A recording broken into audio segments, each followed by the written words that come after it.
Somebody told me to draw a cloud. I think I can do that. We do have rain that's going to increase throughout the day. That's going to stick around into our Monday. Will it stick around for Halloween evening? I will let you know. So grab a cup of coffee and let's have some fun, folks. Look at this. Really not a fun morning in Bellingham. Notice the tower cam. You can just see it shaking if you're not looking at your screen. Come take a look at this and look at the grass there.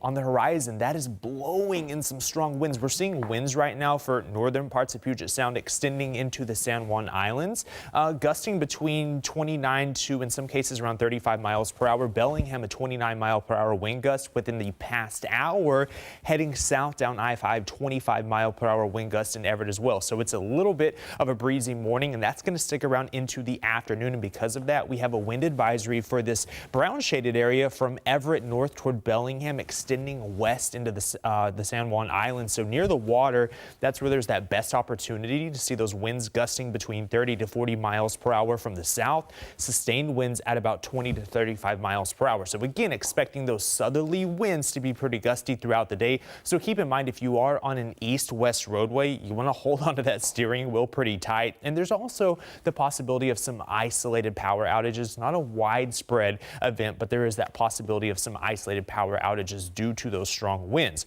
We also see the strong winds here in Seattle, 10 to 25 miles per hour sustained, but we're not under that wind advisory. But even extending down toward Tacoma and Olympia, could still see some gusty winds.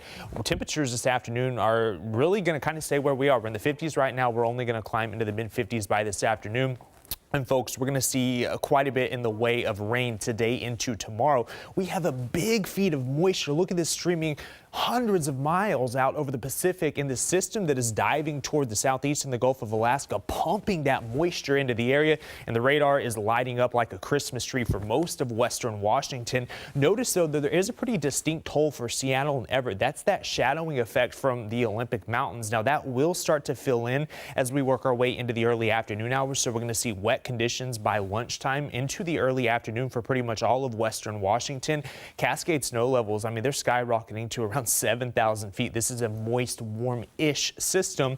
We hold on to the rain chances into the dinner time hours, and that's going to stick around into tomorrow morning. It starts to decrease in coverage by the afternoon. A little convergent zone for King and Snohomish counties, but we look like we're going to actually start to clear out by the evening hour. So I think the trick-or-treaters are looking okay. Rain totals impressive to the west of Seattle. Here's a look at that Halloween evening forecast. We start to dry out just in time for the trick-or-treaters. We see pretty chilly conditions Tuesday, Wednesday, and Thursday with highs in the 40s.